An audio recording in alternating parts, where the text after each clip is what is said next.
Muito bem. Bom dia, boa tarde, boa noite. Não sei que horário do dia tu tá assistindo esse vídeo, né? Mas bora pro vídeo. Hoje eu vou falar sobre o tecido epitelial. O tecido epitelial nada mais é que um tecido que ele consegue revestir alguma coisa, consegue revestir alguma coisa, por exemplo. Nos capilares, nos vasos, a gente vai ter o endotélio, também é tecido epitelial. A gente vai ter na pele o epitélio. E também a gente vai ter tecido epitelial revestindo o tubo digestivo. Tem outros lugares, como nas glândulas, canto sudoríparas, enfim, vamos passar. Ele tem diferentes origens embrionárias, tanto endoderme quanto ectoderme, enfim, e assim por diante. E só existem três folhetos, então é só os três. Essas células do tecido epitelial elas têm uma característica que é diferente dos outros. E essa característica a gente pode dizer que são células que são justapostas, ou seja, são grudadas, são células com pouca ou nenhuma matriz intercelular, que é a matriz, o líquido que fica fora das células, e vão estar ancorados sobre essa lâmina basal, que é isso aqui que está mais aí embaixo do epitélio. Além disso, é avascular, né? Não tem vasos. E ele vai ter algumas funções, né? Tanto de revestimento, proteção, vai ter de absorção também no intestino, porque a gente sabe que no intestino delgado, na parte lá do duodeno, onde vai ser liberado algumas enzimas que vão absorver substâncias. Você vê para transporte de substâncias, secreção, excreção, a gente tem nos rins, né, a secreção de bicarbonato, secretação de hidrogênio nos rins, para isso justamente é o que deixa a urina mais ácida, o hidrogênio. E esse tecido epitelial do rim ele também serve para regular a homeostase do pH do corpo e o CO2, enfim, oxigênio. Porque ele vai servir, vocês vão ver quando vocês estiverem que estudar rim. Trocas gasosas nos alvéolos, claro, né? Troca de O2 e CO2, assim por diante. A gente vai ter alguns tipos de tecido epitelial, a gente tem o de revestimento e o tecido epitelial glandular. Falando primeiramente do de revestimento, a gente vai ter alguns tipos em que ele pode ser classificado. Vão ter duas classificações, tanto quanto a como as células estão organizadas, quanto aos estratos. A gente vai ter os simples, os estratificados, os pseudoestratificados e o de transição. E a gente vai ter o pavimentoso, que é o formato das células, o cúbico e o cilíndrico. Vocês vão já entender isso direito, tá? Vamos começar falando do simples pavimentoso, que tem apenas um extrato, ou seja, só uma linha de células, e as células são mais achatadinhas. A gente tem o simples cúbico, a gente vai ter como um exemplo todos os ductos do corpo. Ducto, lembrou de tecido simples cúbico. A gente vê que só tem uma camada de células e só tem uma camada de células, elas são cúbicas. A gente tem o simples prismático, ele é ou colunar, que as células vão ser mais parecendo uma coluna, que também vai ser só um extrato. Ó. E pseudoestratificado. Qual é a diferença do pseudoestratificado para os outros? O pseudoestratificado ele vai ser é como se fosse um tipo de simples. Só que as células dele, você vê aqui, que os núcleos estão em posições diferentes e dá a impressão dele ser estratificado, mas na verdade ele não é. E a gente vai ter como exemplo aqui o epitélio da traqueia. A gente já tem aqui os estratificados, né? O estratificado pavimentoso, porque todas essas células aqui de baixo do estratificado pavimentoso podem ser o formato que quiser. Mas o que vai dar a característica são as células finais. Se elas forem pavimentosas, elas vão ser um estratificado pavimentoso. Se for de outro formato, vai ser do outro formato. Por exemplo, isso aqui é o estratificado primático colunar. Vê que as células que estão abaixo do colunar, elas são meio cúbicas, mas o que garante a característica dele é essas que são mais assim, que estão acima dessas células, que no caso vai ser o estratificado e vai se formar esse estratificado prismático aqui. O de transição, é diferente, porque a gente tem como exemplo esse de transição a bexiga. Nunca esquecer da bexiga quando o assunto é estratificado de transição, porque nas provas eles gostam de cobrar isso. O que diferencia esse de transição é porque as células finais elas têm um formato globoso que é diferente das outras células. Elas têm um formato mais, vamos dizer assim, parecendo uma abóbora. E ele vai se movimentar. Conforme a bexiga está cheia, conforme ela vai se enchendo, essas camadas vão diminuindo, ele vai se tornando mais achatado. E conforme a bexiga está vazia, ele vai se expandindo. E aqui eu introduzo um conceito muito legal, que é o conceito de metaplasia.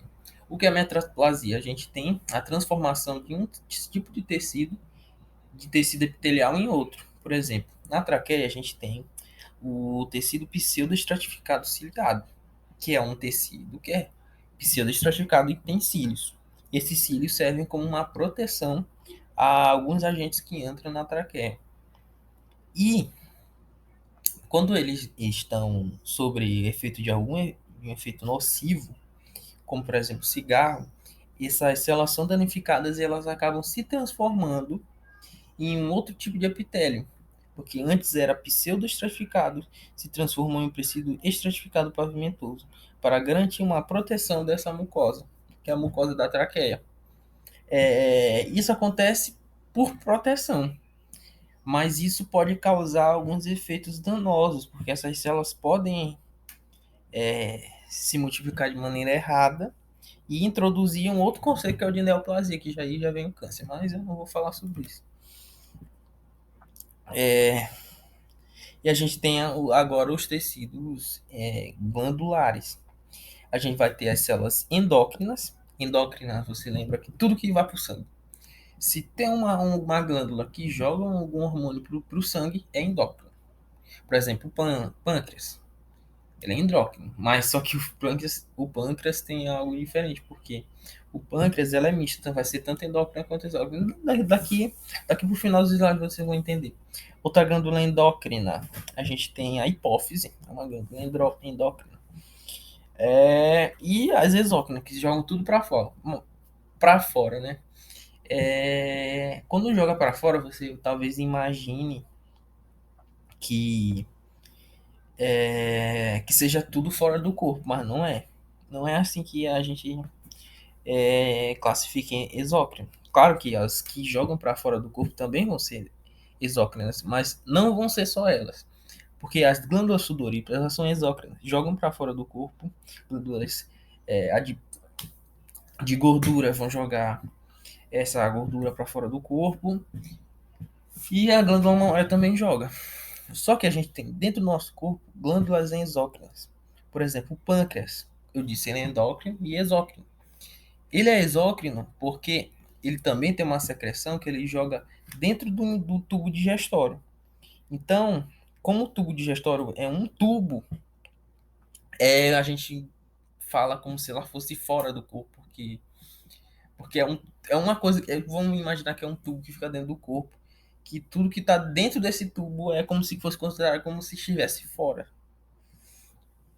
Por isso que as bactérias conseguem sobreviver e não causar dano a gente, a menos que haja alguma lesão lá no intestino, elas entram no corpo e já causa uma infecção grave e a pessoa evolui, podendo evoluir até para óbito se isso acontecer.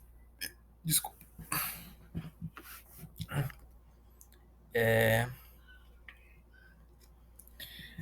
As células,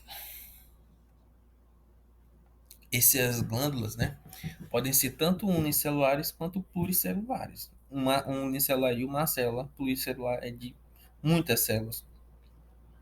Por exemplo, uma glândula, desculpa, uma glândula sudorípara, ela vai ser pluricelular, porque vai ter muitas células que vão jogar essa secreção para fora. Também podem ser classificadas quanto aos ductos, podem ser simples ou... Então, galera, desculpa.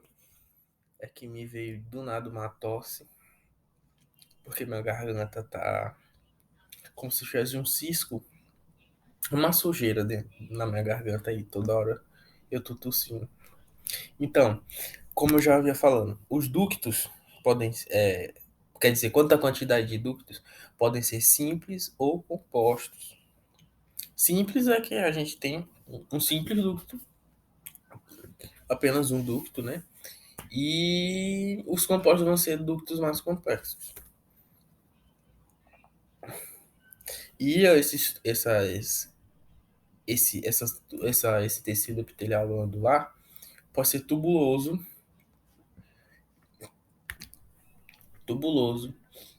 acinoso, como se fosse um formato de uva, e túbulo acinoso, que é uma mistura de tubo com uma coisa que parece uma uva.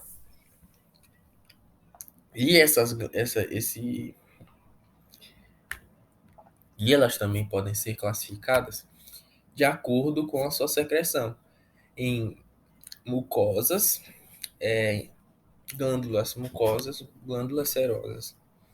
As mucosas elas vão liberar uma substância glicoproteica, que é uma mistura de uma proteína com um carboidrato, que dá uma textura mais, vamos dizer, parecida com uma gelatina, mas não sei explicar, parecido uma gelatina mais denso assim.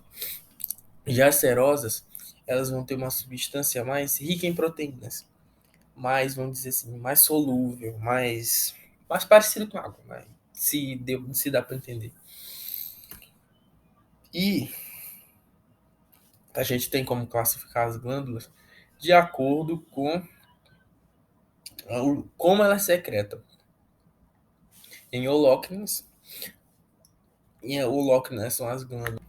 As holócrinas são as glândulas que secretam todo o seu citoplasma junto com as glândulas adiposas. Elas secretam todo o seu conteúdo do citoplasma, se degeneram completamente e jogam todo o conteúdo para fora. As merócrinas, elas não destroem seu citoplasma, elas fabricam sua secreção, mas não jogam fora seu citoplasma. Já as apócrinas, elas liberam apenas algumas partes do seu citoplasma, não todo, mas apenas alguma parte. Como exemplo das apócrinas, a gente tem as glândulas mamárias, a glândula mamária. E como exemplo de merócrina, a gente tem as glândulas sudoríparas. E é só isso. Espero que vocês tenham gostado. Deem like, compartilhem o vídeo, se conseguiram entender alguma coisa. Se não conseguiram, só deixa o like e vai embora. Se inscreva no canal, porque nesse canal eu sempre posto muita coisa, às vezes eu posto até algumas besteiras. Então, talvez esse vídeo até for uma besteira para você, mas é assim que é a vida.